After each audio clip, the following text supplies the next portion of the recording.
हम में से कई लड़के क्रिकेटर्स और सेलिब्रिटीज को देख के लाइफ में एक बार जरूर सोचते हैं कि यार हमें भी लंबे बाल करने हैं। फिर हम बाल बढ़ाना स्टार्ट करते हैं और 2 महीने बाद बाल ना सेट हो रहे हैं, ना पीछे जा रहे हैं, साइड से पंखे निकल रहे हैं और कुछ टाइम बाद मम्मी बोलती है जाके बाल कटवा के आ। और 90% लोग यही गिव अप कर देते हैं। लेकिन असली प्रॉब्लम आपके बाल नहीं है, असली प्रॉब्लम ये है कि कभी तुम्हें किसी ने बताया नहीं कि बाल लंबे करने कैसे हैं। क्योंकि ये जो फ्लोइंग हेयर स्टाइल्स आप सेलिब्रिटीज पे देखते हो, ये सिर्फ बाल बढ़ाने से नहीं मिलते। ये एक कॉम्बिनेशन है सही हेयर कट का, सही बार्बर का, सही हेयर केयर का और सबसे जरूरी पेशेंस का। तो बस तुम अगर मुझे कुछ मिनट दे दोगे तो मैं तुम्हारी महीनों की मेहनत बचा सकता हूँ। इस वीडियो में मैं तुम्हें बताऊंगा कि कैसे तुम ऐसे फ्लोइंग हेयर स्टाइल्स अचीव कर सकते हो। अचीव करने में टाइम कितना लगता है, बार्बर को एग्जैक्टली बोलना क्या है, स्ट्रेट, कर्ली, वेवी बालों पे कैसे तुम इन हेयर स्टाइल्स को अचीव कर सकते हो, और एंड में एक हेयर केयर रूटीन जो कि तुम्हारे लंबे बालों को हेल्दी, सॉफ्ट और स्मूथ बनाएगा। तो वीडियो का कोई पार्ट स्किप मत करना, क्योंकि बीच बीच में ऐसी मिस्टेक बताने वाला हूँ जिसको अगर तुमने कर दिया तो तुम्हारे बाल सिर्फ लंबे दिखेंगे, ओल्ड मनी स्टाइल नहीं। भाई सबसे पहले ये बताया तो मेरा थोड़ा सा गला खराब चल रहा है, तो अगर वीडियो में साउंड थोड़ी सी अजीब सी आ रही है तो प्लीज एडजस्ट कर लेना। अब बात करते हैं कि ये जो फ्लोइंग टाइप के हेयर स्टाइल्स होते हैं ना, ये कोई एक हेयर स्टाइल नहीं है, एक्चुअली में ये कैटेगरी है। इसमें तुम्हारे बाल साइडवेज या बैकवर्ड डायरेक्शन में नेचुरली फ्लो करते हैं, इसलिए इस हेयर स्टाइल का नाम फ्लो है। इसका जो जनरली लुक होता है वो रिलैक्स, सॉफ्ट और एफर्टलेस होता है, और इसीलिए शायद ये एक्टर्स, क्रिकेटर्स और मॉडल्स का फेवरेट हेयर स्टाइल बन चुका है। इसमें मल्टीपल वर्जन हो सकते हैं, लेकिन कुछ बातें सब में सेम रहती है कि प्रॉपर हेल्दी हेयर होने चाहिए, लेयर्स होनी चाहिए और सभी हेयर स्टाइल्स में मूवमेंट होना चाहिए। सबसे पहला सवाल तुम्हारे मन में आएगा कि क्या ये हेयर स्टाइल मेरी फेस शेप पे, मेरे बालों के अकॉर्डिंग मुझ पे सूट करेगा? तो शॉर्ट में आंसर बता देता हूँ, हाँ बिल्कुल सूट करेगा। फ्लो हेयर स्टाइल ऑलमोस्ट हर फेस शेप पे, हर हेयर टाइप पे सूट कर सकता है, बस उसे थोड़ा सा कस्टमाइज करना पड़ता है। और इसी वजह से अगर तुम किसी सेलिब्रिटी की फोटो लेके अपने बार्बर को दिखाओगे कि मुझे ऐसा ही हेयर स्टाइल चाहिए, तो वो हो सकता है तुम पे सूट ना करे, क्योंकि सेम हेयर कट दो अलग अलग लोगों पे अलग अलग लग सकता है, और यहीं पे लोग डिसअपॉइंट हो जाते हैं। अब दूसरा सबसे इंपॉर्टेंट सवाल कि कितना टाइम लगेगा इस हेयर स्टाइल को अचीव करने में, तो ये डिपेंड करता है तुम्हारी करंट हेयर लेंथ पे। देखो हमारे बाल ऑन एन एवरेज 1 महीने में आधा इंच के लगभग ग्रो करते हैं, और अगर अभी तुम्हारे बाल सामने से खींचने पे आईब्रोज तक आ रहे हैं तो एक परफेक्ट हेयर लेंथ है अपनी लॉन्ग हेयर जर्नी को स्टार्ट करने के लिए। इन हेयर स्टाइल की जो मिनिमम हेयर लेंथ होती है वो आईब्रोज से लेके आपकी चिन तक जा सकती है। अगर आप चिन से भी ज्यादा लंबे कर लोगे अपने बाल तो वो मैन बन कैटेगरी में पहुंच जाएंगे, जिसके बारे में हम किसी और वीडियो में बात करेंगे। मेरे अकॉर्डिंग फ्लो हेयर स्टाइल्स के लिए आईब्रो से लेके चिन तक की लेंथ बहुत ही अच्छी रहती है। अब किसी किसी की हेयर ग्रोथ जल्दी हो सकती है, किसी की स्लो हो सकती है। देखो ये जेनेटिक्स पे भी डिपेंड करता है, इसलिए किसी से खुद को कंपेयर मत करो। और अगर आपके बाल अभी बहुत छोटे हैं, आपने बिल्कुल बस कट करवा रखा है, तो आपको एटलीस्ट अपनी आईब्रोज तक अपने बालों को लेके आना है, उसके बाद ही आपको नेक्स्ट स्टेप्स को फॉलो करना है। अब कुछ गलतियों की बात कर लेते हैं, जिसमें सबसे पहली गलती है गलत बार्बर को चूज करना। देखो तुम्हारी लेंथ अच्छी है, तुम्हारा हेयर केयर अच्छा है, तुम्हारे बाल बिल्कुल परफेक्ट है, लेकिन अगर तुमने किसी ऐसे बार्बर से बाल कटवा लिए जिसको medium to long hair styles की नॉलेज नहीं है, तो एक ही हेयर कट में तुम्हारी 6 महीने की मेहनत बर्बाद हो सकती है। हमारे यहाँ मैक्सिमम बार्बर्स को शॉर्ट और फेडेड हेयर स्टाइल्स की आदत सी पड़ गई है, क्योंकि मैक्सिमम लड़के आज भी यही हेयर स्टाइल चूज कर रहे हैं, और इसमें कोई प्रॉब्लम नहीं है, लेकिन लॉन्ग और लेयर्ड हेयर स्टाइल्स अलग होते हैं। देखो हर किसी से ये होते भी नहीं है, इसलिए अपने बार्बर को चूज करते टाइम थोड़ी सी रिसर्च कर लो। अगर कोई उसका इंस्टाग्राम पेज है, वहां आप चेक कर सकते हो कि उसने कोई लॉन्ग हेयर स्टाइल्स, कोई लड़कों के लॉन्ग हेयर स्टाइल्स को मैनेज किया है कि नहीं किया है। अगर वो ज्यादातर फेडेड लुक्स ही कर रहा है तो भाई उसको अवॉइड करो आप। मुझे पर्सनली एक बार्बर ने ही बताया था कि भाई अगर आपको लंबे बालों के लिए हेयर स्टाइल्स चाहिए तो आप उस जगह से बाल कटवाओ जहाँ पे लड़कियां भी बाल कटवाती हैं, जो यूनिसेक्स सैलून्स होते हैं, जहाँ पे लड़का और लड़की दोनों के बाल काटे जाते हैं। वहाँ पे जनरली जो बार्बर्स होते हैं उन्हें लंबे बालों के साथ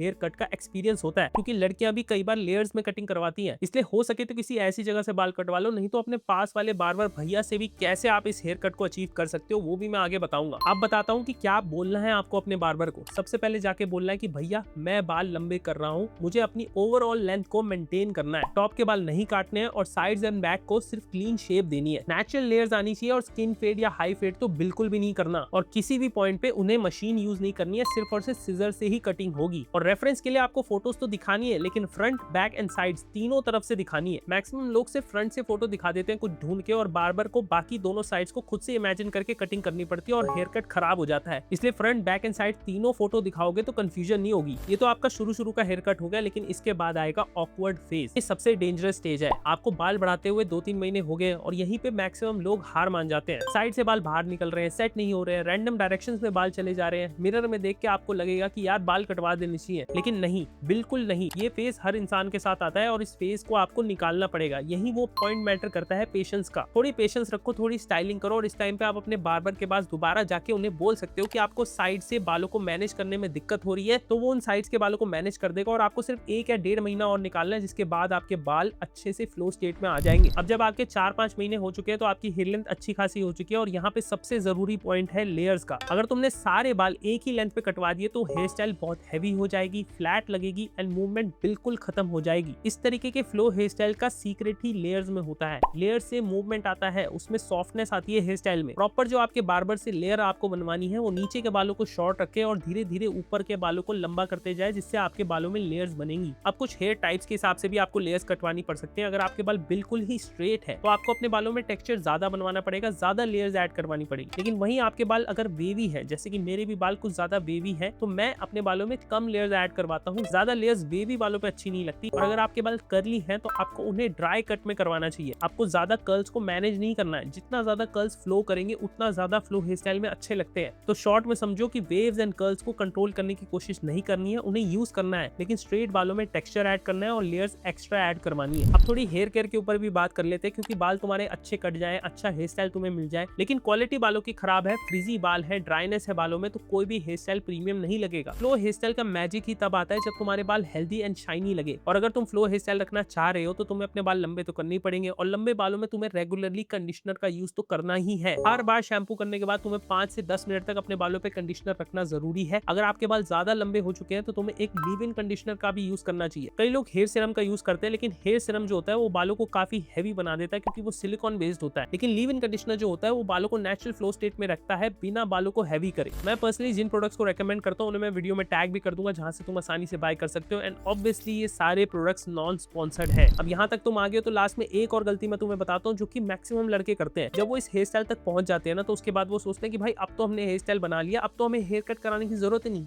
अब तो हमें बस बाल बढ़ाने हैं। ये सबसे बड़ी मिस्टेक है। जैसे कि मैंने पहले बताया था कि अगर आपकी चिन से ज्यादा लंबे हो रहे हैं बाल तो आपको हेयर कट की जरूरत है, वरना आप मैन वन कैटेगरी में पहुंच जाओगे। फिर आपको बालों को बांध के रखना पड़ेगा, बाल मैनेज नहीं होंगे। फ्लो हेयर स्टाइल को ग्रो नहीं मेंटेन किया जाता है, और आपको 6 से 8 हफ्तों बाद बार्बर के पास एक बार जाना ही चाहिए। आपको लेंथ नहीं कम करवानी। इस टाइम तक आपके बार्बर को ये समझ में आ चुका है कि उस हेयर स्टाइल को मेंटेन कैसे करना है, और वो बस मेंटेनेंस हेयर कट होता है। तो आई होप आप समझ गए हो कि अगर आप ऐसे एक्सपेंसिव हेयर स्टाइल्स रखना चाहते हो तो सिर्फ बालों को मत बढ़ाओ, उन्हें डायरेक्शन दो, सही बार्बर को चूज करो, लेयर्स को समझो and proper hair care follow करो, एंड ऑकवर्ड फेज को सर्वाइव करो। एंड ट्रस्ट मी, 6 से 8 महीनों में आप इस हेयर स्टाइल को अचीव कर पाओगे। अगर आप चाहते हो कि मैं नेक्स्ट वीडियो में बताऊं कि ऐसे हेयर स्टाइल्स को मेंटेन करने के लिए किन स्टाइलिंग प्रोडक्ट्स की जरूरत है, क्या स्टाइलिंग प्रोडक्ट्स मैं यूज करता हूं, तो नीचे कमेंट में लिख के बताओ। मैं मिलता हूं आपको अगले वीडियो में, तब तक के लिए नमस्ते।